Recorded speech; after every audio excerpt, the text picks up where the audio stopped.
بالله من الشيطان الرجيم بسم الله الرحمن الرحيم السلام عليكم ورحمة الله وبركاته. Waalaikumsalam Waalaikumsalam warahmatullahi warahmatullahi wabarakatuh. wabarakatuh. Ustaz. Waalaikumsalam warahmatullahi wabarakatuh. رب اشرح لي صدري ويسر لي أمري واحلل عقدة من لساني يفقه قولي. الحمد لله رب العالمين حمدا يوافي نعمه ويكافئ مزيده.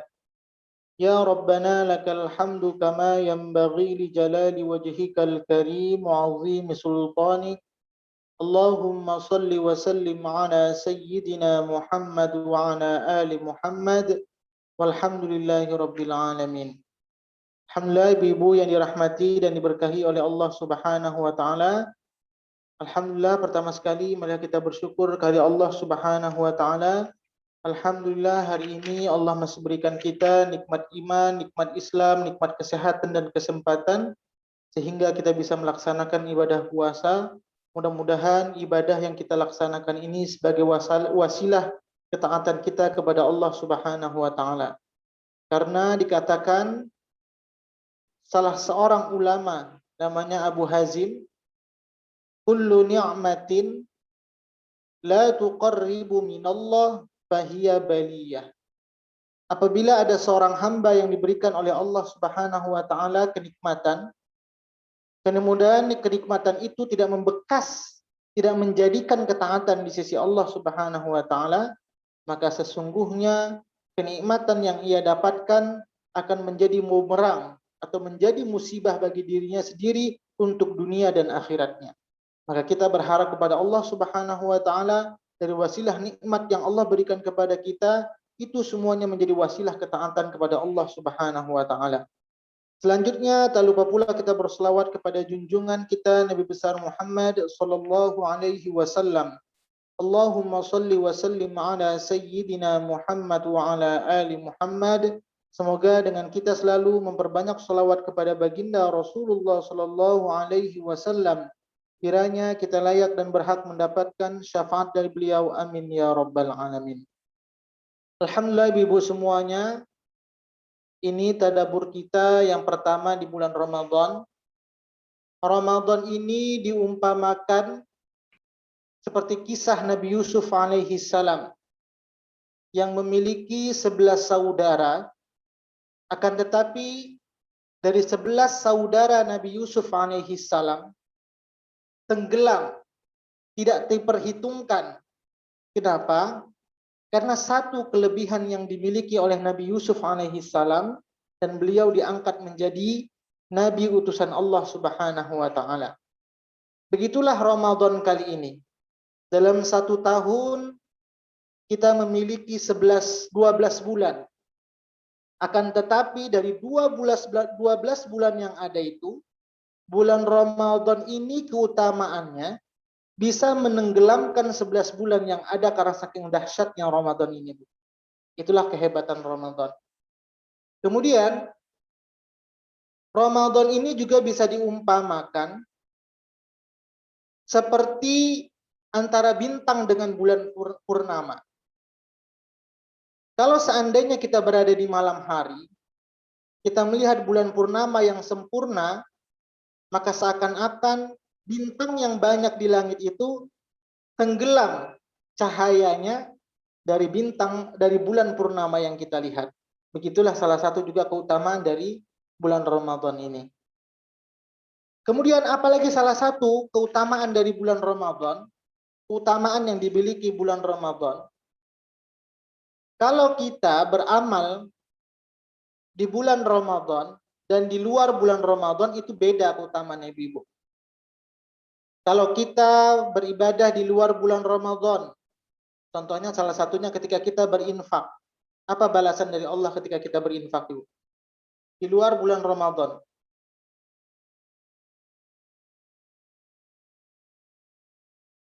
Dapat Yaitu pahala 700 kali lipat ganda pahalanya. Al-Baqarah ayat 261. Masalul ladzina yunfiquna amwalahum fi sabilillah kamatsali habbah dan seterusnya. Kalau kita melaksanakan infak atau kita ketika berinfak di luar bulan Ramadan, itu Allah umpamakan seperti 7 tangkai dan setiap tangkainya itu memiliki 100 buah. Maka ketika kita melaksanakan atau kita melaksanakan amal berinfak di luar bulan Ramadan, itu lipat gandanya sebanyak 700 kali. Itu di luar bulan Ramadan. Contoh yang lain, kalau kita membaca Quran di luar bulan Ramadan, berapa pahalanya dari Allah ganjarannya, Ibu?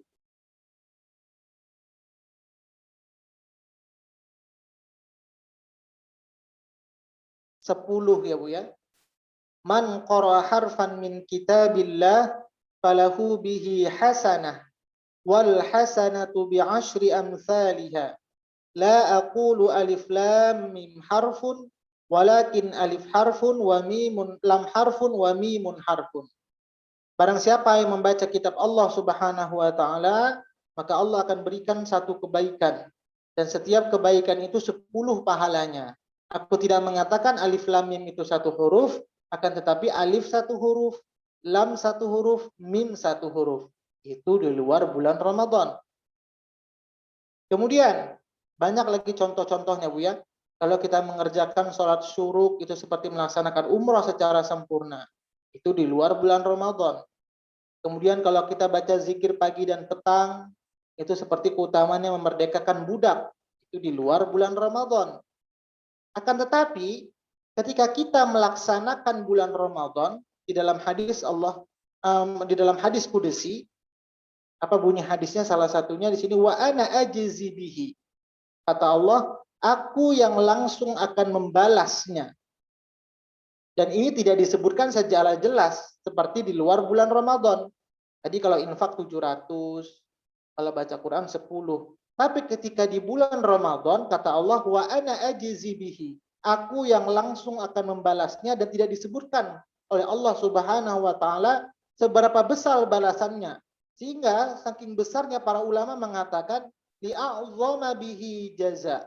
Karena saking besarnya balasan sehingga Allah tidak sebutkan balasan tersebut. Di dalam Al-Quran, tadi menurut hadis, kalau kita melaksanakan, jadi ada 2 amalan yang kita kerjakan ibu-ibu, yang pahalanya itu tidak dijelaskan secara sempurna, tidak dijelaskan secara detail.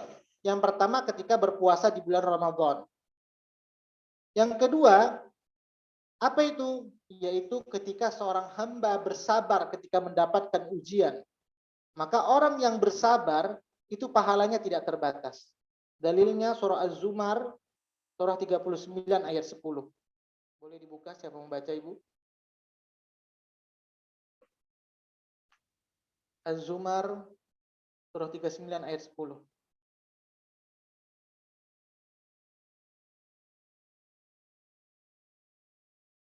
Ada yang mau baca ibu?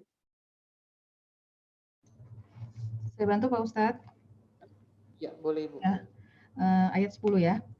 Katakanlah Muhammad, wahai hamba-hambaku yang beriman, bertakwalah kepada Tuhanmu. Bagi orang-orang yang berbuat baik di dunia ini akan memperoleh kebaikan. Dan bumi Allah itu luas, hanya orang-orang yang bersabarlah yang disempurnakan pahalanya tanpa batas.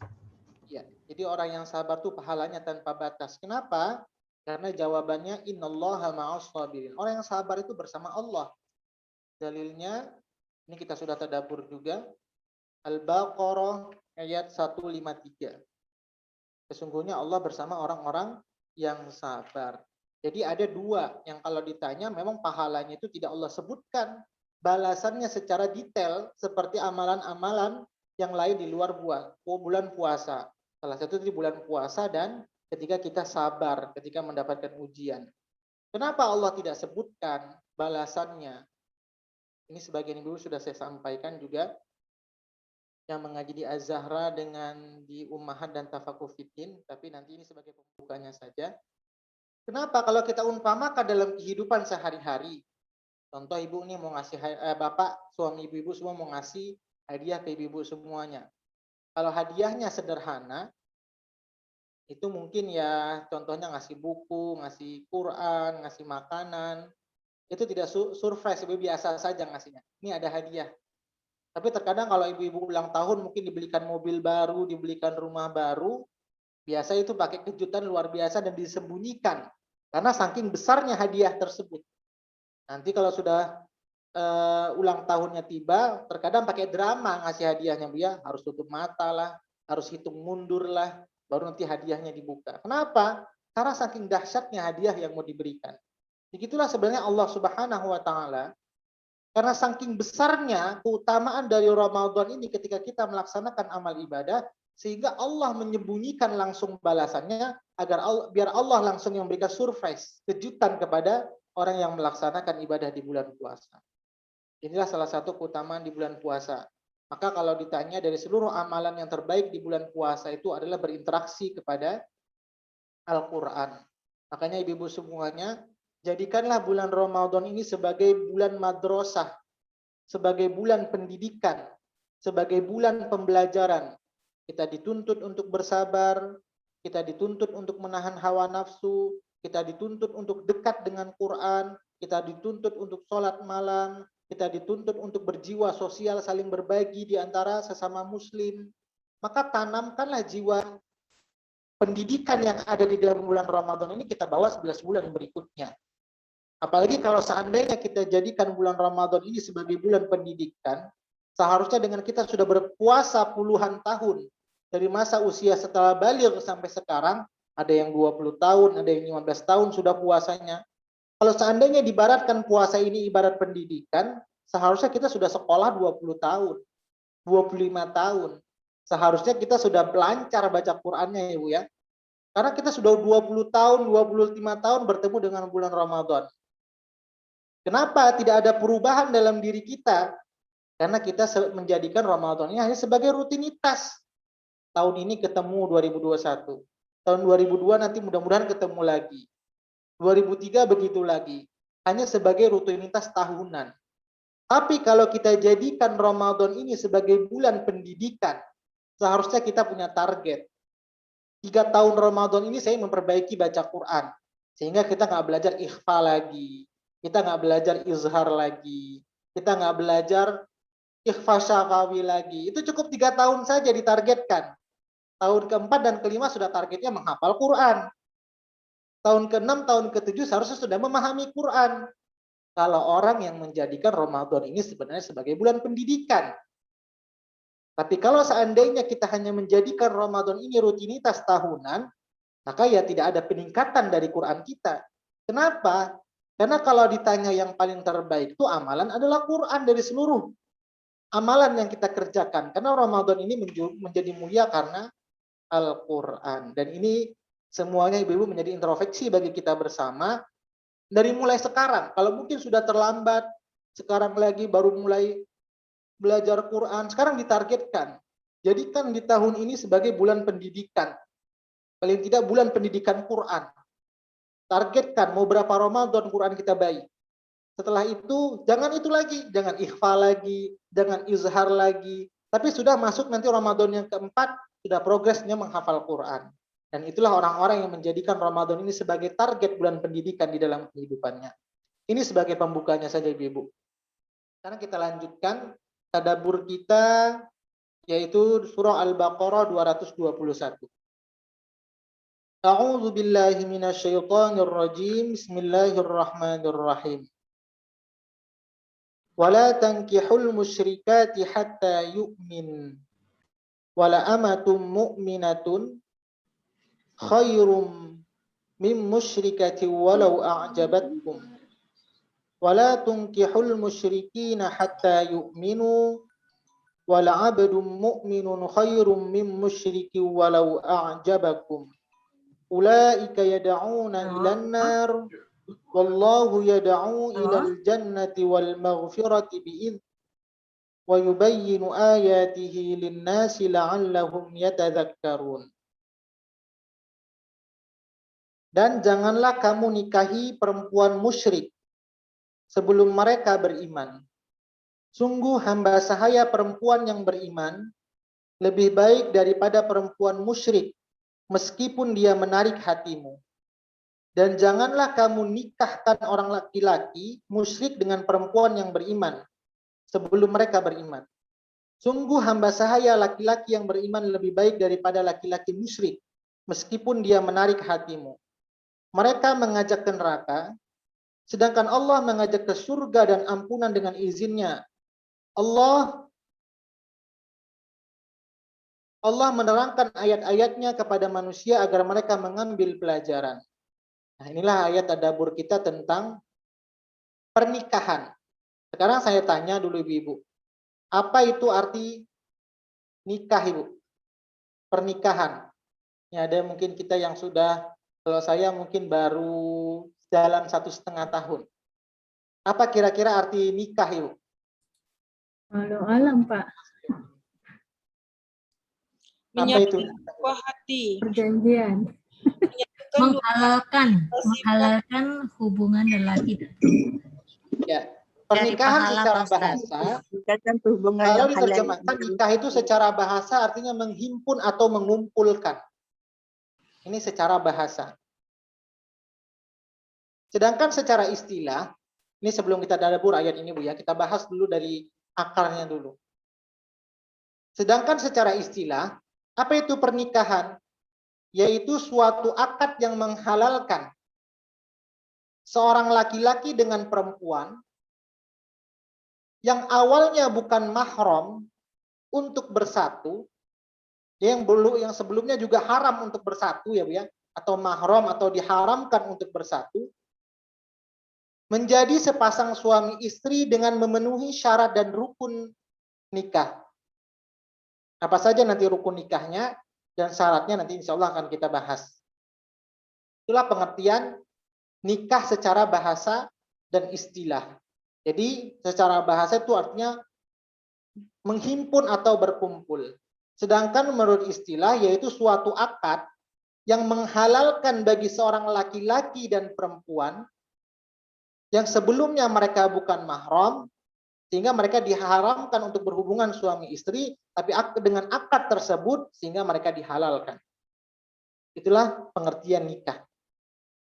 Sekarang nikah ada beberapa macam hukumnya. Ada berapa macam hukum nikah Bu? Ada 5. Tergantung kondisinya. Jadi kalau ditanya, nikah tuh hukumnya ada berapa? Ada 5. Yang pertama, kapan nikah itu hukumnya wajib? Yang pertama, kapan nikah itu hukumnya wajib?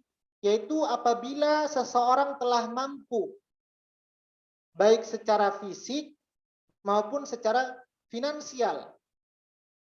Kemudian, apabila dia tidak menikah, dikhawatirkan dia akan berbuat zina. Secara fisik, secara mental, secara keuangan, dia sudah mampu. Kemudian, ini sudah mendesak nih, kalau dia tidak dinikahkan, dia akan berbuat zina. Maka orang yang seperti ini wajib harus dinikahkan. Kalau dia tidak menikah, maka dia akan berdosa. Ini yang pertama. Yang kedua, kapan nikah itu jatuhnya hukumnya sunnah? Apabila orang yang sudah mampu, jadi mampu secara fisik, mampu secara finansial, kemudian dia masih tahan nafsunya. Kalau dia tidak menikah, dia masih tidak berbuat zina. Nah, jadi kalau yang di atas tadi, yang wajib mampu secara fisik, mampu secara finansial, tapi dia tidak, kalau dia tidak menikah, dia akan berbuat zina. Sedangkan sunnah, dia mampu secara fisik, mampu secara finansial, tapi dia masih bisa menahan nafsunya. Dia tidak berbuat zina kalau dia tidak menikah. Maka ini hukumnya sunnah. Seperti itu Bu ya. Yang kedua. Bisa difahami kira-kira Bu ya perbedaannya? Insya Allah Pak Ustadz. Bisa Pak Ustadz, insya Allah. Yang ketiga, kapan nikah itu jadi hukumnya makruh?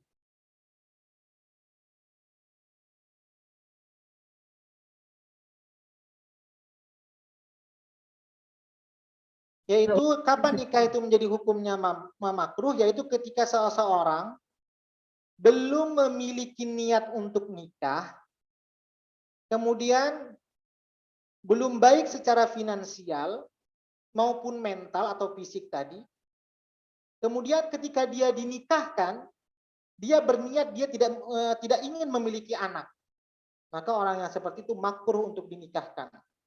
Contoh nih, ada anak, dia secara finansial belum mampu, secara fisik dia juga belum siap.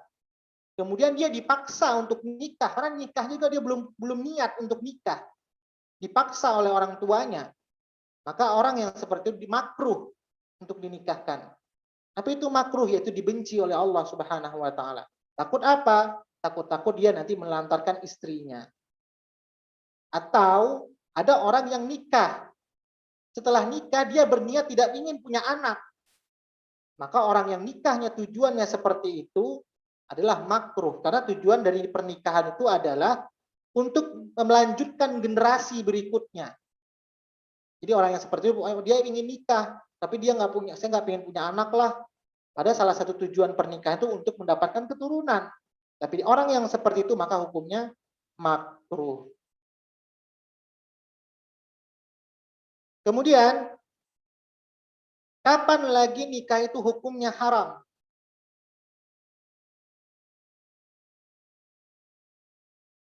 Ya maaf, kita masuk haram saja nggak apa-apa.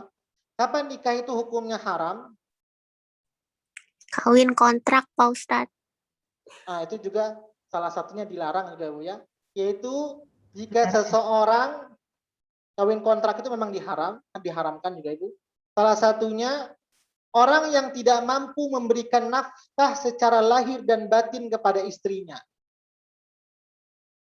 Contoh laki-laki juga punya penyakit kah, atau perempuan kah punya penyakit kah, penyakit kusta atau penyakit apa, orang yang mungkin masalah keturunan, atau secara finansial juga dia belum punya, sehingga nanti takut-takutnya dia tidak bisa menafkahi istrinya secara lahir dan batin, maka orang yang seperti ini apabila dinikahkan dia haram.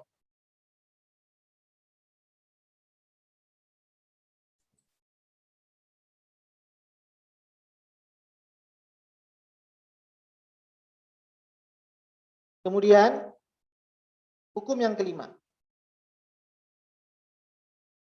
Kapan orang itu mubah itu hukumnya boleh, diperbolehkan dia menikah.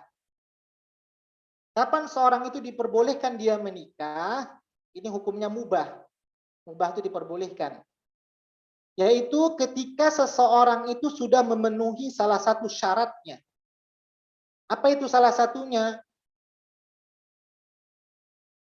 Sudah ada keinginan untuk menikah, tapi secara finansial belum mencukupi. Jadi ada orang nih sudah mendesak pengen menikah, tapi secara ekonomi belum cukup, maka itu hukumnya diperbolehkan. Kenapa? Karena salah satu tujuan dari nikah itu membuka pintu rizki. Mana dalilnya nikah itu membuka pintu rizki, Bu?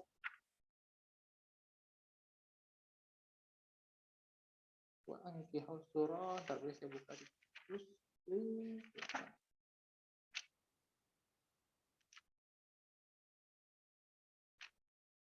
Surah Al-Mu'minun.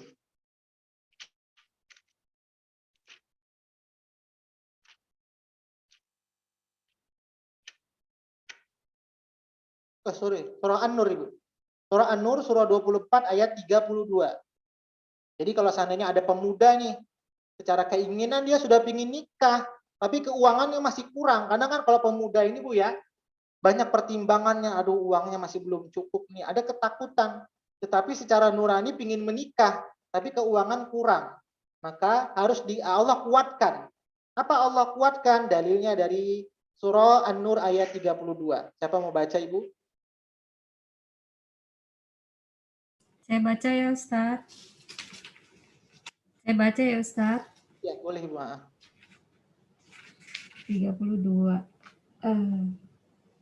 Dan nikahkanlah orang-orang yang masih membujang di antara kamu, dan juga orang-orang yang layak atau menikah dari hamba-hamba sahayamu yang laki-laki dan perempuan. Jika mereka miskin, maka Allah akan memberi kemampuan kepadanya mereka dengan karunia-Nya, dan Allah Maha Luas pemberiannya, Maha mengetahui. Nah, jadi ini salah satu alasan, jadi seorang yang bujang atau orang yang ingin menikah sudah mendesak tapi keuangannya masih kurang, nikahlah. Maka apa kata Allah? iyakunu fuqara yughnihumullah. Bukan kita yang buat jadi kaya, Bu. Tapi apa kata Allah? Aku yang akan kayakan ia. Asal nikahnya memang benar karena Allah Subhanahu wa taala. Ini yang hukumnya mubah. Sudah nampak perbedaannya, Bu ya? Tadi kalau kita lihat pengertian nikah, yaitu ikatan nikah adalah menghalalkan seorang laki-laki dengan perempuan dengan syarat dan rukun-rukunnya, dengan akad dan syarat rukun-rukunnya. Sekarang kita ingin tahu, apa saja sih rukun nikah itu? Yang pertama, rukun nikah itu adanya mempelai laki-laki. Jadi kalau nggak ada laki-laki mau nikah dengan siapa? Nggak mungkin dengan hewan ya Bu ya. Jadi rukunnya nikah itu adanya mempelai laki-laki. Dan seorang laki-laki itu ketika dia menikah tidak bisa diwakilkan Ibu. Contoh tidak bisa seperti perempuan ya Bu ya, ada walinya. Untuk laki-laki itu dia langsung yang ngomong. Saya terima nikahnya si ini, nggak boleh bapaknya yang menyampaikan. Contoh nih, udahlah bapak aja yang mewakilkan. Beda dengan perempuan ya Bu ya, perempuan boleh diwakilkan. Tapi kalau laki-laki nggak boleh, dia yang harus langsung mengucapkan akadnya. Saya terima nikahnya si A, si B, si C dan seterusnya atau siapapun orangnya. Kenapa? Karena seorang laki-laki itu dia harus berikrar mempertanggungjawabkan ketika dia menikahi wanita tersebut. Nah, ini untuk laki-laki. Jadi nggak boleh dia diwakilkan. Udahlah saya wakilkan bapak saya aja lah, saya takut gemetaran nih. Biar bapak saya aja yang ngomong, itu bapaknya yang menikah. Jadi untuk laki-laki dia harus ngomong langsung, nggak bisa diwakilkan. Jadi kalau ditanya apa rukun nikah, adanya mempelai laki-laki. Yang kedua, adanya mempelai perempuan. Jadi adanya mempelai perempuan ya Bu ya. Jadi nggak bisa juga nikah dengan hewan atau siapa. Harus ada laki-laki dengan perempuan. Jadi tidak ada nikah tuh perempuan dengan perempuan, laki-laki dengan laki-laki. Jadi tidak ada kalau ada orang nikah katanya laki-laki dengan perempuan, laki-laki dengan laki-laki, perempuan dengan perempuan. Karena di rukun nikah tuh nggak ada seperti itu. Jadi kalau ada orang nikah laki-laki dengan laki-laki, tidak sah nikahnya. Perempuan dengan perempuan tidak sah dengan rukunnya, dengan rukun pernikahan. Karena dalam Quran kata Allah, min dzakari wa untha. Allah tuh hanya menciptakan laki-laki dengan perempuan saja untuk dijadikan sebagai pasangan hidup. Jadi tidak ada laki-laki dengan laki-laki, perempuan dengan perempuan. Kemudian apalagi rukun nikah? Adanya wali nikah dan saksi. Jadi untuk perempuan tuh harus ada walinya. Kenapa perempuan itu ada walinya, Ibu? Ada yang tahu alasannya? Kenapa perempuan itu ada walinya? Saksi, Ustaz. Saksi, bukan ya? Iya, ada wali dan saksi. Jadi kan perempuan tuh kalau seandainya nikah kan harus ada walinya, Bu. Dia nggak boleh nikah sendiri, beda dengan laki-laki. Contoh kalau laki-laki si A merantau ke Malaysia. Bapaknya nggak ada, ibunya nggak ada, atau saudara-saudaranya tidak ada. Boleh dia nikah dengan sendirinya. Tapi bagi wanita harus ada walinya. Nggak boleh dia merantau ke Malaysia tiba-tiba dia nikah. Nggak boleh. Maka bagi wanita harus ada walinya. Kenapa bagi wanita ada walinya seperti tidak laki-laki? Restu Pak Ustadz. Semana Ibu? Izin atau restunya gitu ya Pak Ustadz. Kalau wanita mau nikah. Tidak direstui juga harus tetap direstui juga, Bu. Oh, tetap ya. Untuk melindungi perempuannya ya? Iya, ini salah satu juga untuk melindungi. Kenapa? Karena biasanya dalam kehidupan sehari-hari perempuan itu gampang tergoda, Ibu. Gampang diiming-imingi. Gampang di apa ya? Gampang ditipu. Nah, Gombal. itulah bisa bahasanya. Saya takut ngomongkan, takut nanti tersinggung ya, Bu ya. Gampang, bukannya bahasanya Bu Elsa tadi lah. Kalau nanti Gombal. gampang dibodohi, takut tidak enak. Gombalin, suka digombalin. Labil ya Pak Ustadz, labil. Digombal sedikit. Nanti contoh nih, saya datang ke rumah si A, pakai mobil Mercy, pakai mobil Alphard. Saya bilang ini mobil saya, padahal saya pinjam. Sehingga perempuan itu, wah, calon saya ini orang kaya nih. Sehingga dia perlu wali, Bu. Apa tujuan dari wali itu?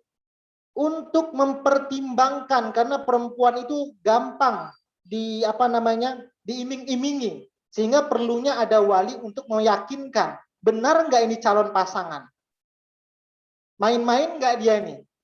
Nah, Saya seperti itu, enggak, Ibu. Ustadz. Saya enggak. Terus terang saya enggak. Tapi kalau walinya yang matre gimana, Mas? Ya, itu tidak masalah Alhamdulillah uang, saya tapi enggak. kalau seandainya pakai uang sendiri itu tidak masalah. Makanya kan jangan sampai perempuan itu dibodohi dengan laki-laki, Bu, sehingga perlunya ada wali agar wanita itu tidak tertipu. Nah, itu tujuannya, Bu. Kalau walinya yang tertipu gimana, Pak Ustadz? Makanya nanti sebelum menikah tuh ada syarat-syaratnya, nanti akan saya sampaikan, Ibu. Nanti akan saya sampaikan syarat-syaratnya. Jadi nggak cukup modal cinta saja, Bu, ya. Ada 5 syarat. Salahnya setelah kita nanti ketemu rumah pasangan kita, nanti apa syarat-syaratnya? Nanti akan saya sampaikan agar tidak tertipu, ya, Bu, ya. Ini mungkin nanti ibu-ibu yang mungkin punya anak ingin menikahkan anaknya. Buat anak ya, bukan buat kita. Kadang lelaki tertipu juga ada, Ustadz. Ya, mungkin kan tadi kan ibu sebagai wali, sekarang nih wali untuk anak. Jadi ibu jangan harus ada peran. Kenapa? Kalau anak ibu perempuan, jangan sampai anak ibu tertipu dengan laki-laki. Kadang-kadang perempuan juga, laki-laki juga tertipu, Ustadz. Ada itu. Karena Ya. maharnya nggak cukup, jadi dia nggak mau, nggak mau menikah. Kalau buat Iya, kita Bu, ya. udah terlanjur akad ya Pak Ustadz. Ya, insya Allah ini untuk kita ke depannya mungkin ya. Jadi Bu, jadi untuk apa tadi, untuk perempuan, kenapa perempuan itu harus ada wali? Agar ada penguat. Jadi jangan sampai dia ditokohi oleh laki-laki. Kemudian adanya saksi dalam pernikahan. Ini jadinya harus ada saksi. Kemudian apa saja syaratnya wali nikah itu, Ibu? Wali nikah dan saksi apa saja syaratnya? Islam, baligh. Islam, kemudian dewasa atau baligh. Kemudian yang ketiga, bukan orang gila, memiliki akal, jadi nggak boleh saksinya, walinya tuh orang gila, nggak sah nikahnya. Kemudian merdeka, insya Allah kita sekarang sudah merdeka, bukan budak ya Bu ya. Sekarang insya Allah tidak ada perbudakan, tapi dia tetap masuk merdeka. Kemudian wali atau saksi itu tidak boleh perempuan, harus laki-laki. Walinya laki-laki, saksinya juga laki-laki. Kalau hakimnya gimana sih? Iya, Penghulu tuh hakim laki-laki juga ya? tetap laki-laki. Hakim juga laki-laki. Kenapa? Perempuan itu tidak boleh jadi hakim karena perempuan itu lebih kepada perasaan, banyak kasihannya.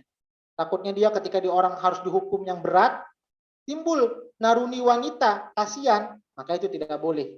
Maka seorang hakim itu juga harus laki-laki.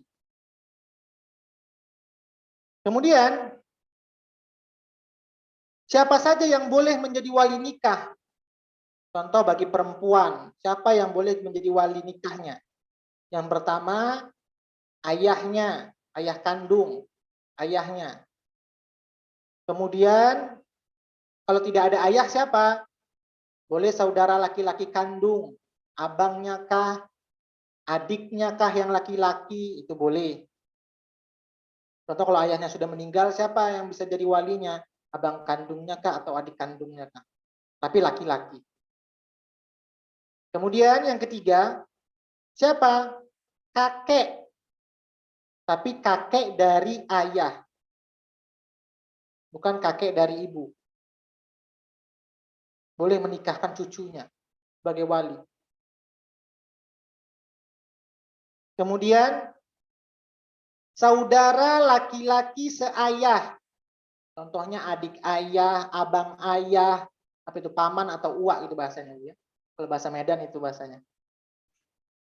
Seorang saudara laki-laki seayah. Kemudian siapa lagi yang boleh menjadi wali?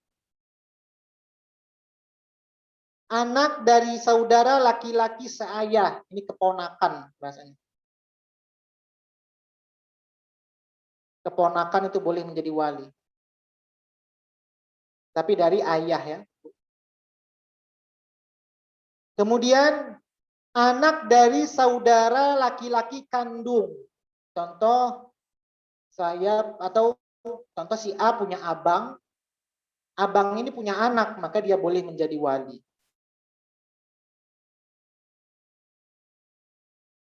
Kemudian sudah berapa Ibu? 2, 4, 6 ya Bu ya? 6, Pak. Benar? 6 ya Bu ya? Ya. Sekarang yang ketujuh, anak dari paman, sepupu. Itu boleh jadi wali.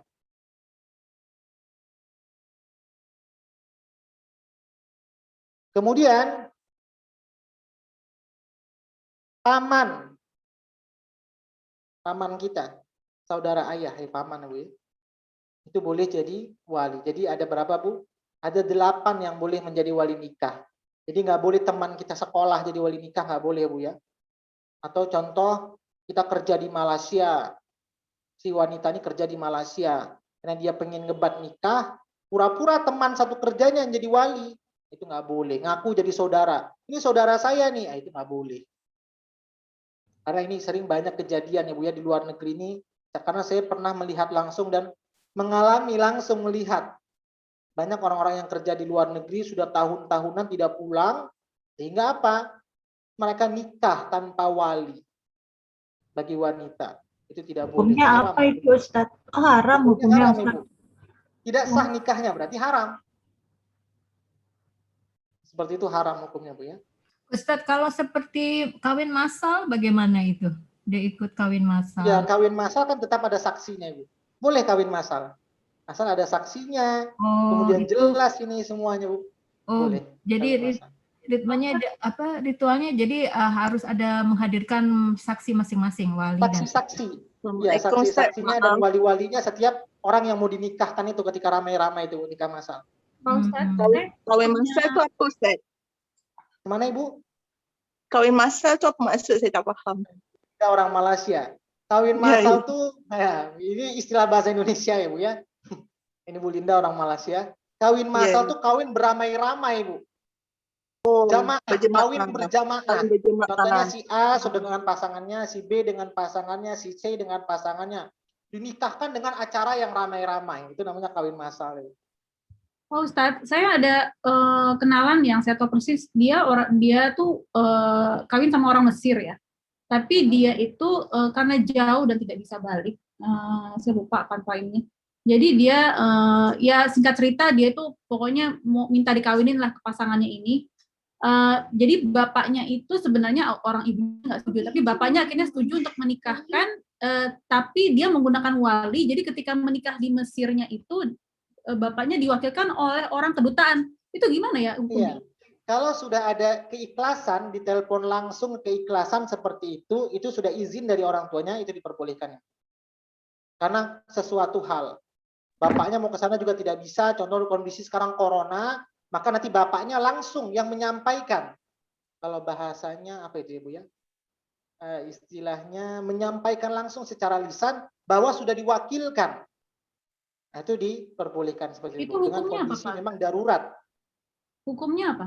Boleh. Hukumnya diperbolehkan. Kalau memang kondisinya darurat, tapi bapaknya sudah mengizinkan, sudah mewakilkan.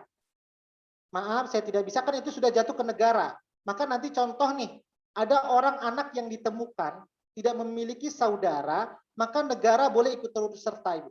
Contoh kita punya anak angkat yang kita ketemu di jalan atau ketemu di mana, nggak jelas nih. Maka seorang bapaknya tidak bisa menjadi wali nikahnya, karena kita nggak tahu. Maka seperti negara yang turun campur langsung. Karena memang kondisinya darurat. Jadi kalau seandainya darurat, seperti itu dia tidak bisa pulang ke Indonesia, kemudian bapaknya sudah mewakilkan langsung ke negara, itu diperbolehkan. Pak Ustadz, kalau sekarang kan banyak ya, sering dengar yang nikah online, itu gimana tuh Ustadz? Ya, nikah online bisa, apalagi pakai video call. Salah satunya Gus Dur ya Bu ya, ketika beliau belajar di Mesir, itu pakai telepon nikahnya. Terima kasih Ustadz. Jadi nikah online itu boleh Bu. Pak Ustadz, Yang jadi wali kenapa dari Maksudnya online ini gini Ustadz, pengantinnya yang pisah gitu. Iya, Jadi pengantinnya yang bisa. Gus Dur di Mesir, wanitanya di Indonesia. Apalagi sekarang dengan kecanggihan Zoom ya Bu ya. Nanti bisa dikumpulkan di Zoom sekarang, ada laki-lakinya, ada perempuannya. Ini namanya fikih kontemporer, fikih yang mengikut zaman. Jadi fikih itu selalu berkembang. Karena zaman Nabi itu belum ada kecanggihan seperti Zoom sekarang. Kemudian dengan kondisi sekarang orang sudah pindah dari suatu negara ke negara lain, maka berkembanglah hukum fikih. Itulah namanya fikih kontemporer. Zaman dahulu belum ada bayi tabung, sekarang sudah diperbolehkan. Zaman dulu belum ada transfusi darah. Bagaimana darah kita, mungkin ada orang kekurangan darah. Kita nggak tahu nih darahnya darah orang kafir atau darah orang muslim yang didonorkan kepada kita. Maka secara fikih kontemporer itu diperbolehkan. Karena kondisi darurat. Pak Ustadz, saya mau nanya, ibu saya kan mu'alaf ya. Jadi waktu nikah tuh dia nggak disetujuin sama keluarganya yang Kristen. Terus kalau misalnya dia nikah waktu itu nggak ada walinya ya wali keluarga bapak saya, itu sah nggak Pak Ustadz? Ya, ada nggak yang walinya seperti yang saya sebutkan tadi Bu? Abal pamannya kah atau apakah semua itu Ibu? Kayaknya nggak ada karena semua keluarganya menentang. Iya, kalau sudah beda agama, inilah ayat yang kita bahas Ibu. Yang akan kita bahas. Bagaimana keluarganya dari perempuan ini sudah beda agama semua, hanya dia yang muslim. Maka itu kondisinya darurat, maka negara bisa ikut terserta. Apa itu negara sekarang? KUA.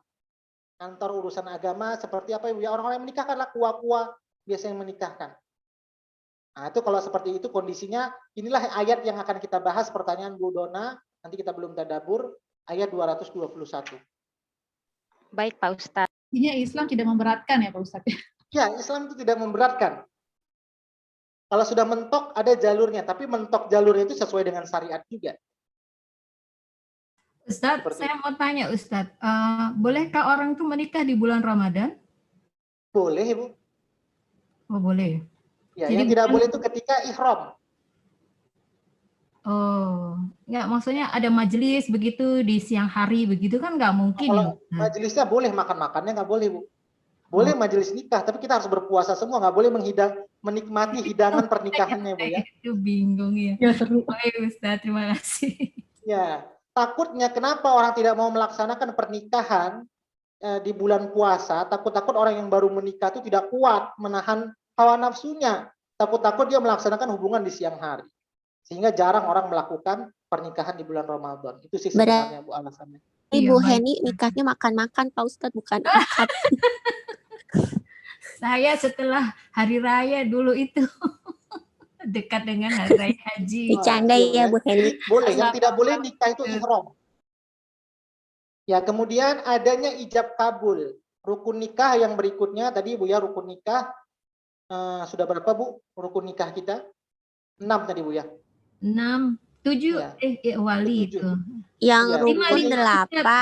Yang wali dengan saksi tadi Bu ya. Rukun ada wali dengan wali nikah dengan ya. saksi ketiga. Yang pertama tadi ada laki-laki, yang kedua ada perempuan, yang ketiga ada wali nikah dengan saksi. Baru penjelasan wali nikah dengan saksi tadi sudah penjabarannya. Yang Pak Ustadz, maaf berarti tadi syarat wali 9 ya sama petugas KUA. Itu kalau seandainya kondisi darurat. Kalau seandainya ketemu anak yang tidak punya orang tua, atau seperti tadi dia kondisinya dia sendiri yang Islam, maka itu masuknya sudah darurat ke negara lagi yang mengatur. Tidak meski KUA, negara Bu. Oh iya. Pak Ustadz berarti kayak tadi kasusnya Sis Denok, berarti lebih mending online atau dikuasakan gitu? Kalau dengan kalau kondisi online diperbolehkan, lebih baik diperbolehkan. online Ibu. Karena kan lebih baik tingkat-tingkatan online darurat bapaknya kita masih online bisa gitu ya. mengusahakan online. Seperti sekarang nih kita Bu, ramai dari berbagai tempat tapi bisa kita gabung jadi satu. Iya, baik Pak Ustadz. Terima Pak Ustadz, kasih. jadi wakil wali itu memang semua harus dari saudara lelaki ya Pak Ustadz? Kalau dari benar, saudara Ibu. perempuan nggak boleh? Dari saudara perempuan tidak boleh, dari saudara laki-laki. Pak Ustadz, terus wali harus berurutan nggak itu Pak Ustadz? Maksudnya kalau nggak ada bapaknya, lalu saudara laki-lakinya, lalu Ya. baru itu. Harus begitu? Bagaimana atau kalau tidak mesti berurutan Ibu. Contoh kalau dia masih ada bapaknya ini sudah tua sekali, takut dia sudah pikun, susah mengucapkan saya terima, dia udah gak kuat lagi mau ngomong, takut lupa-lupa. Maka boleh saudara kandungnya atau dari kakeknya. Saudara kandungnya mungkin lagi pergi sekolah ke luar negeri atau kemana kerja, maka boleh kakeknya. Tidak mesti berurut Ibu. Siapa yang mampu kira-kira? Oke, baik. Ustadz, Pak Ustadz, kalau anak angkat Pak Ustadz, diangkatnya dari kecil, dia nggak Anak tahu angkat keluarga. tidak boleh kita menikahkan, bapaknya tidak boleh. Dia harus dari apa namanya, ya negara tadi, contohnya KUA kah atau apa sebagai walinya. Ustadz, Sampai kalau besar dia itu nggak tahu kalau dia anak angkat Pak Ustadz. Jadi dia taunya selama ini dia anak dari orang tuanya nih yang angkat. Tapi kan harus disebutin bintinya gitu ya. Iya, makanya itu gimana? nanti makanya harus kembali ke negara. Kalau anak angkat atau anak yang hamil di luar nikah, itu walaupun bapaknya yang menghamili, tapi di luar nikah, maka bapaknya sendiri, itu bukan bapak kandung sebenarnya Bu ya, bapaknya sendiri yang menghamili di luar nikah itu tidak boleh menikahkan. Harus negara lagi kembali. Nggak boleh kakeknya menjadi walinya, nggak boleh adiknya, nah itu nggak boleh, ke negara lagi. Baik Pak Ustadz. Nanti dia bertanya nggak ya kenapa yang menikahkan negara gitu? Itu balik lagi ke keluarganya. Harus kasih tahu. Ujung-ujungnya nanti memang akan ketahuan Ibu. Kenapa? Karena nanti untuk kembali harta waris. Oke. Di situ nanti Bu kenanya. Itulah Islam membahas sampai sedetail-detailnya. Nanti kenanya di waris. Anak yang di luar nikah itu nggak dapat waris Ibu. Nanti dia kalau kita ingin hibah saja paling. Dari wasiat, hadiah. Seperti itu Ibu. Makanya nanti supaya dia sadar, saya ini bukan anak kandung. Atau contoh, dia bukan anak ini hamil dari luar nikah. Jadi tidak bisa memaksa minta bagian harta waris. Kenapa? Memang bapaknya yang salah. Seperti itu Ibu. Oke Bu ya. Nanti ini ujungnya dia ke waris. Kemudian tadi rukun nikah. Syarat sah menikah dalam Islam.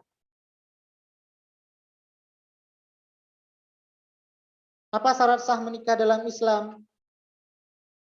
Bentar Ibu.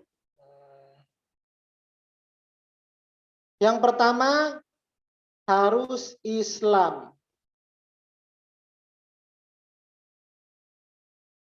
Ini untuk laki-laki loh ya. Syarat sah menikah bagi laki-laki loh. Yang pertama laki-lakinya harus Islam.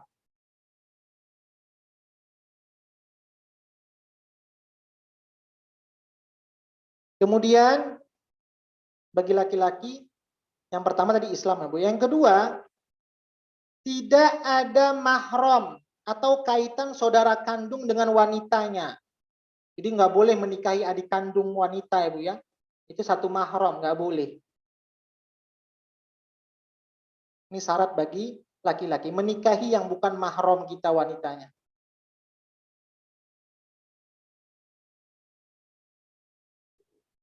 Kemudian yang ketiga, bagi laki-laki, ini Ibu bagi yang punya anak laki-laki, pengantin pria harus mengetahui asal wanita yang akan dinikahi.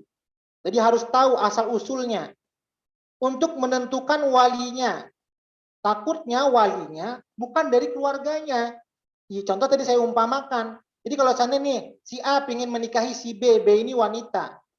Kemudian si laki-laki ini harus tahu asal usul wanita tersebut. Kemudian dia harus tahu walinya siapa saja. Jangan-jangan nanti dia pinjam kawan atau dia pinjam tukang becak nanti di jalan ya Bu ya, tukang angkot dibayar dijadikan wali. Nah, itu nggak boleh. Jadi seorang laki-laki harus tahu yang wali nikahnya ini saudaranya atau enggak, bapaknya enggak, abangnya enggak. Kalau bukan walinya maka dia tidak sah kecuali dalam kondisi darurat tadi sudah diwakilkan. Seperti itu Ibu. Diwakilkan ke negara.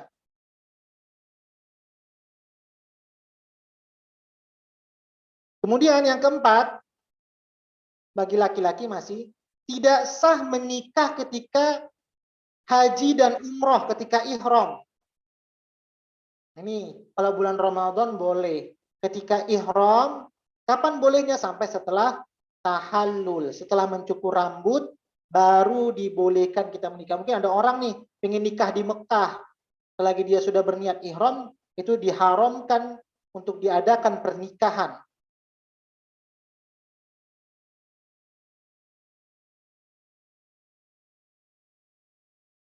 Kemudian syarat sah menikah, tidak ada paksaan dari siapapun, atau tidak ada yang memaksa, harus dari keinginan pengantin wanita untuk hidup bersama. Dari keduanya harus ada bersama. Jadi ini kadang yang harus kita pahami juga selaku orang tua ya Bu ya. Jangan anak yang nggak suka dipaksa. Padahal itu salah satu menjadi sahnya pernikahan. Kamu harus nikah dengan si B, karena si B itu anaknya teman ibu. Ibu sudah dekat dari kecil. Nah, ini banyak kejadian seperti itu. Ini juga nggak boleh ya Bu ya. Kemudian bagi laki-laki tidak boleh juga menikah, syarat sahnya menikah itu bagi laki-laki yang sudah memiliki 4 istri, ini istrinya masih dipakai keempat-empatnya, kemudian dia menikah lagi ke istri yang kelima, maka istri yang kelima itu tidak sah. Tapi kalau dia masih punya 2 istri, nambah istri ketiga, maka istri ketiga itu masih sah. Tapi kalau dia menambah ke istri kelima, itu sudah tidak sah. Jadi ada 6. Ini bagi laki-laki. Kita belum tadabur ayatnya, dia masih pembukanya dulu. Biar nanti gampang memahami ayatnya. Ustadz, yang ke-6 itu tidak sah untuk istri yang kelima. Maksudnya dari istri yang ke sebelumnya itu masih hidup atau sudah meninggal? Kalau sudah meninggal, oke Bu. Contoh nih, si A sudah menikah 1, 2, 3, 4. Tiba-tiba istri keempatnya meninggal, dia boleh nikah lagi, supaya 4 lagi. Atau dia istrinya 2, menikah lagi, boleh. Tadi 4-4-nya ini masih hidup, kemudian masih bersama suami tersebut. Masih sah, istri yang sah masih 4 ini, dan hidup bersama dengan laki-laki tersebut. Maka ketika dia menambah yang kelima, maka istri yang kelima itu tidak sah. Karena laki-laki hanya diperbolehkan 4 saja. Mana dalilnya? An-Nisa ayat yang ke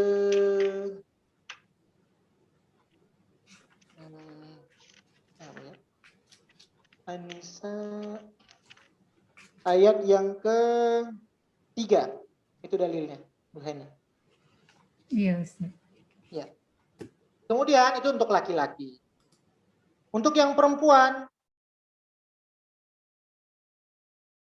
kemudian yang perempuan yang pertama syaratnya dia harus Islam juga. Atau perempuan muslimah itu Bu ya. Kemudian syarat yang kedua, pengantin wanita bukan mahram dari pengantin pria. Jadi contohnya wanita ini dia nikah dengan abangnya laki-laki, itu nggak boleh. Mana saja yang dikatakan mahram?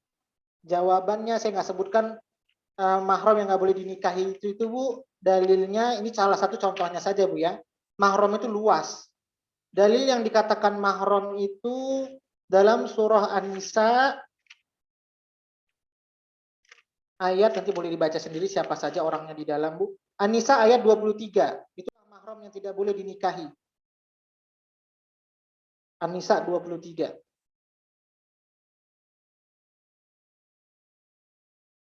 Dibacakan Ustaz. Panjang ini Ustaz. Ya, boleh kalau Bu Heni mau bacakan. Terjemahnya saja Bu Heni. Iya, diharamkan. Itu orang-orang yang nggak boleh dinikahi ya Bu ya. Iya, diharamkan atas kamu, ibu-ibumu, anak-anakmu yang perempuan, saudara-saudaramu yang perempuan, saudara-saudara ayahmu yang perempuan, saudara-saudara ibumu yang perempuan, anak-anak perempuan dari saudara-saudaramu yang laki-laki, anak-anak perempuan dan saudara-saudaramu yang perempuan.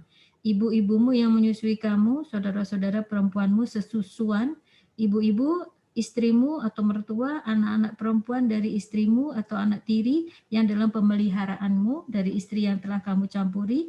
Tetapi jika kamu belum campur dengan istrimu itu dan sudah kamu ceraikan, maka tidak berdosa kamu menikahinya. Dan diharamkan bagimu istri-istri anak kandungmu, menantu, dan diharamkan mengumpulkan dalam pernikahan dua perempuan yang bersaudara kecuali yang telah terjadi pada masa lampau. Sungguh Allah Maha Pengampun, Maha Penyayang. Ya, itu juga nggak boleh mengumpulkan. Contoh saya menikahi perempuan, abang dan adik kakaknya saya ambil, itu nggak boleh mencampurkan dua saudara dalam satu pernikahan. Kan laki-laki tadi contohnya punya 4 ya Bu ya. Kemudian tidak boleh dia mengambil adiknya, iya kakaknya diambil juga dua-duanya karena saking cintanya, itu nggak boleh mengumpulkan dalam satu saudara. Kecuali kalau istrinya tadi sudah meninggal, dia boleh ambil kakaknya. Itu nanti ada dalilnya. Saya habiskan dulu yang ini tadi. Kemudian ya. Tadi sampai kemudian bagi wanita berikutnya yang ketiga, wanita yang belum menikahkan, maksudnya gini, wanita, jadi untuk wanita dia, wanita itu masih dia hubungan punya suami yang sah, maka wanita itu tidak boleh menikah lagi. Itu maksudnya. Jadi dia baru sah ketika dia sudah cerai. Jadi perempuan itu nggak boleh punya suami 2, punya suami 3, punya suami 4. Kalau laki-laki namanya poligami ya Bu ya. Kalau perempuan apa poliandri ya Bu ya. Nah, jadi perempuan itu nggak boleh dia punya suami 4. Alasannya kenapa? Nggak boleh perempuan melebihi dari suami 1 Ibu. Nanti bingung Pak Ustadz anaknya yang mana. Ya, dia bingung. Ini anak dari bapak yang mana nanti nggak tahu. Itu alasannya.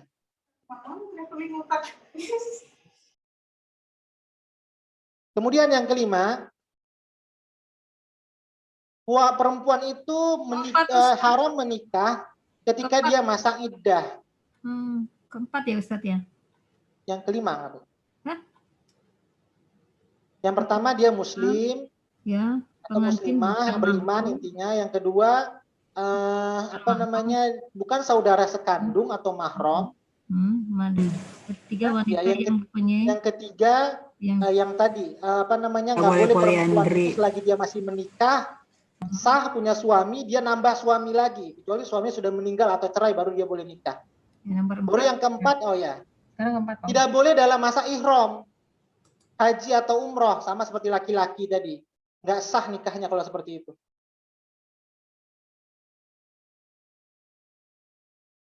Yang kelima baru tadi masa iddah. Nggak boleh perempuan itu nikah dalam masa iddah.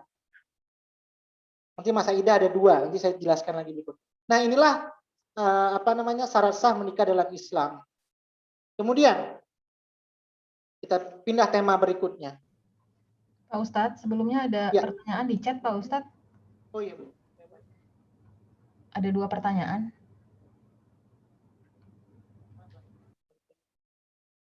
Ya, kenapa harus dari jalur bapak untuk wali? Tadi alasannya seperti itu ya. Perempuan itu dalam hal pertimbangan dia lemah. Sama nih seperti wali hakim juga. Perempuan itu biasa lebih kepada perasaan. Sehingga dia mengambil dari laki-laki. Kenapa? Ar-rijalu qawwamuna 'alan nisa. Laki-laki itu menjadi pemimpin bagi wanita. Selagi ada laki-laki dia tetap harus laki-laki. Itu alasannya kenapa harus dari jalur bapak.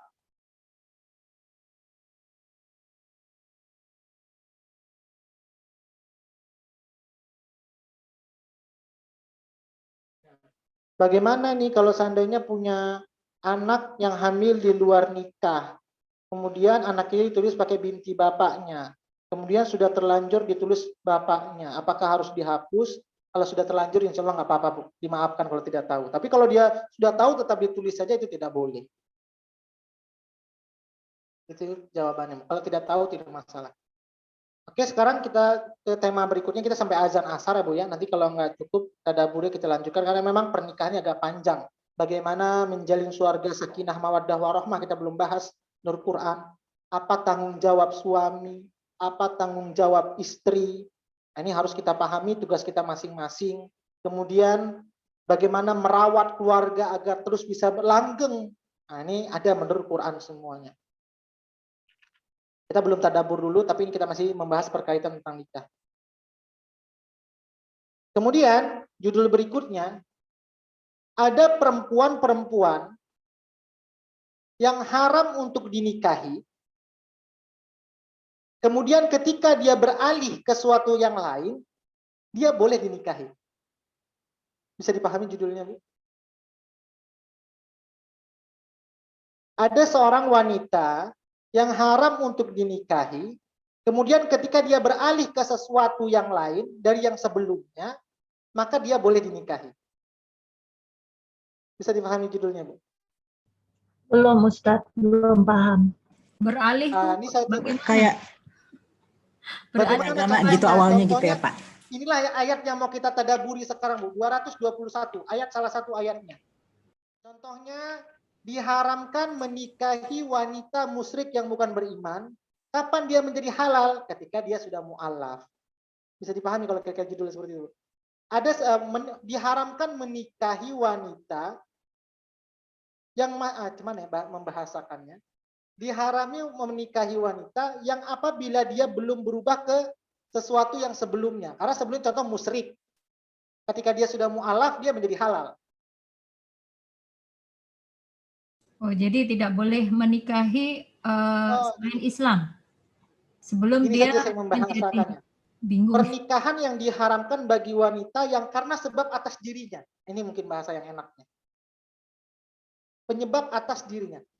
Perempuan yang haram dinikahi atas penyebab dirinya sendiri.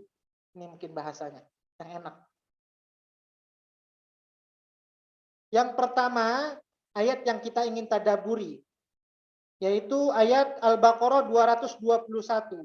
Diharamkan menikah bagi laki bagi wanita yang musyrik atau sebalik musyrikah, atau seorang wanita muslimah menikahi laki-laki yang musyrik. Itu diharamkan. Inilah ayat yang kita tadaburi, Al-Baqarah 221, tapi kita belum tadabur dulu. Ini judul besarnya saja. Sampai kapan itu diperbolehkan? Sampai dia kembali beriman kepada Allah dan Rasulnya. Boleh berubah statusnya. Itu yang pertama. Yang kedua, kapan seorang wanita itu diharamkan untuk menikah sampai berubah? Nah, misalnya dia sampai kepada dirinya saja tadi berubah, yaitu wanita yang sedang hamil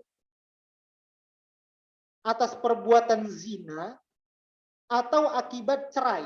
Jadi kalau zaman sekarang ya, ini pentingnya seorang orang tua. Ketika dia punya anak, contohnya tiba-tiba anaknya hamil di luar nikah. Ini sudah tahu nih yang menghamili siapa. Kemudian karena takut malu dengan masyarakat, langsung hari itu juga dinikahkan. Atau seminggu setelah dinikahkan. Maka wanita yang sedang hamil itu haram dinikahkan. Sampai kapan dia boleh dinikahkan? Sampai dia lahiran.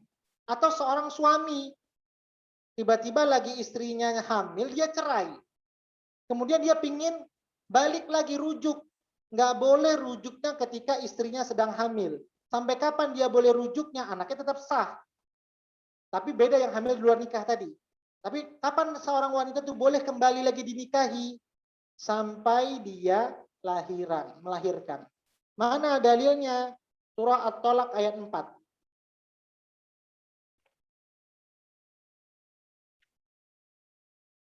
Jadi kalau seandainya ini terjadi di lapangan, kadang orang tua, ini tugas orang tua dalam menjaga anak ya Bu ya. Jadi kalau seandainya anak sudah hamil di luar nikah nih, udahlah kita langsung saja nikahkan, bagaimana? Itu haram dinikahkan. Sampai kapan? Sampai lahiran baru boleh dinikahkan. Kalaupun dinikahkan dengan bapaknya, maka anak itu bukan dianggap anak kandungnya. Seperti itu.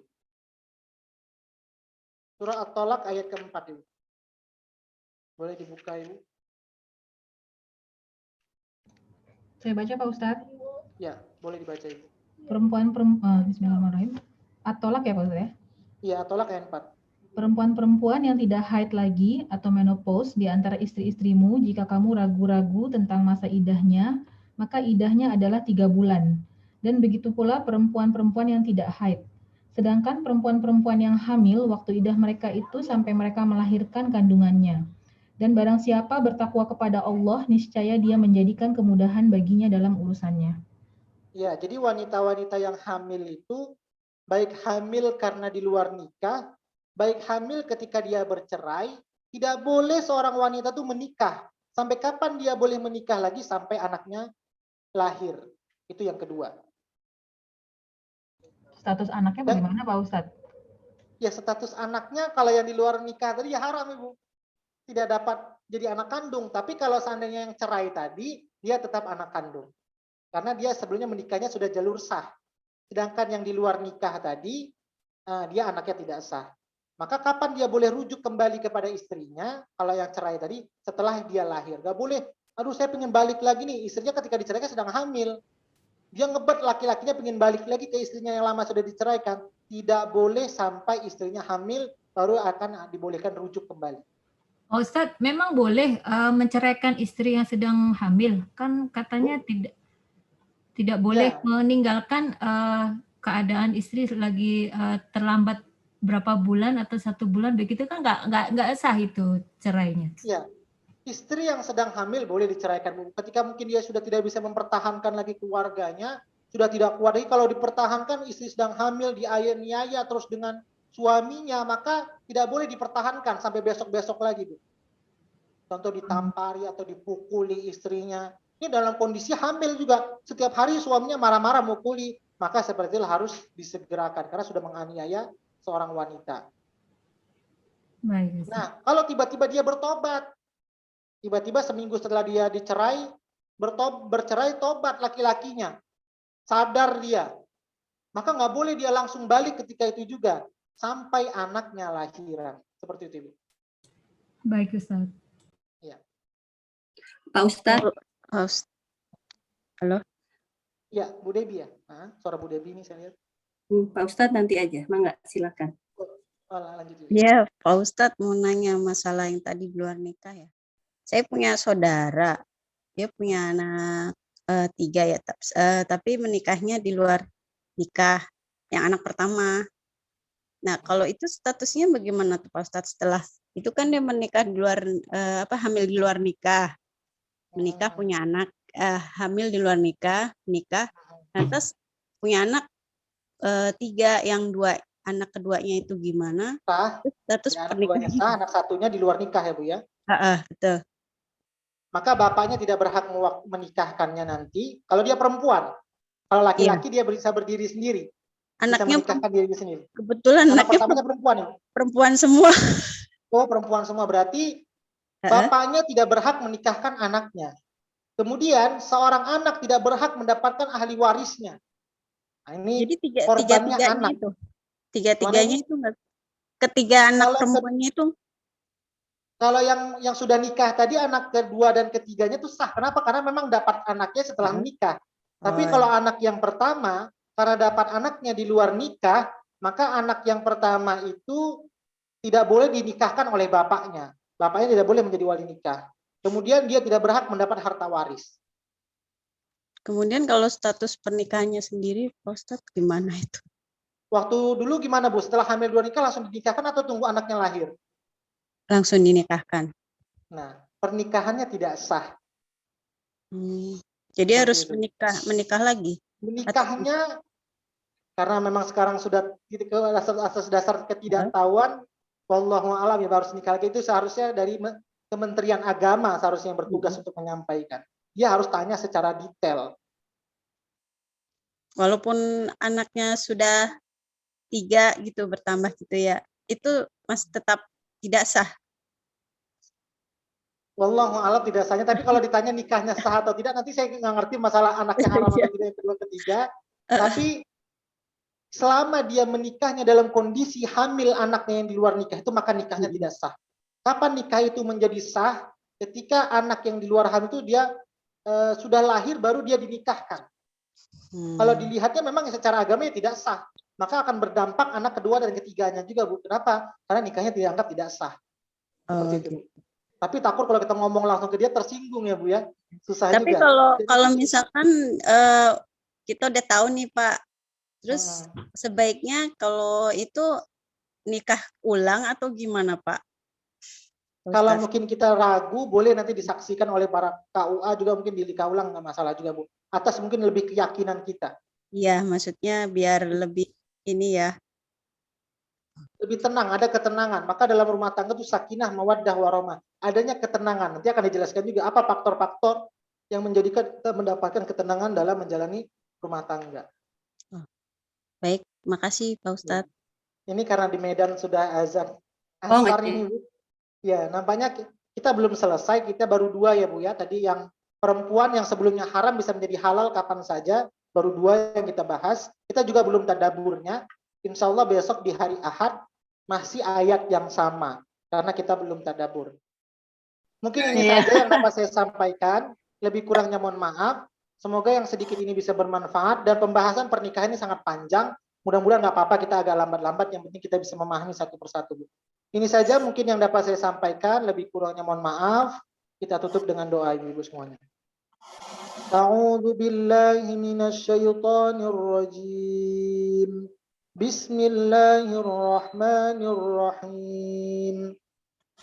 Alhamdulillahi rabbil alamin. Hamdan yuwafi ni'amahu wa yukafi mazidah. Ya Rabbana lakal hamdu kama yanbaghi li jalali wajhikal karim wa 'azimi sultanik. Allahumma salli wa sallim ala sayyidina Muhammad. Allahumma arhamna bil Qur'an. Allahumma ja'alna min ahlil Qur'an. Allahumma nawwir qulubana bil Qur'an wa zayyin akhlaqana bil Qur'an wa adkhilna al jannata bil Qur'an wa najjina minan nari bil Qur'an. Rabbana atina fid dunya hasanah wa fil akhirati hasanatan wa qina adzaban nar. وصلى الله على سيدنا محمد وعلى آله وصحبه وسلم سبحان ربك رب العزة عما يصفون وسلام على المرسلين والحمد لله رب العالمين. Alhamdulillah, ini saja dapat saya sampaikan, lebih kurangnya mohon maaf. Selamat berbuka Ibu semuanya. Yang belum baca saya mohon maaf, mungkin tidak bisa dilanjutkan karena ini sudah azan asar. Ini saja mungkin yang dapat saya sampaikan, lebih kurangnya mohon maaf. Assalamualaikum warahmatullahi wabarakatuh.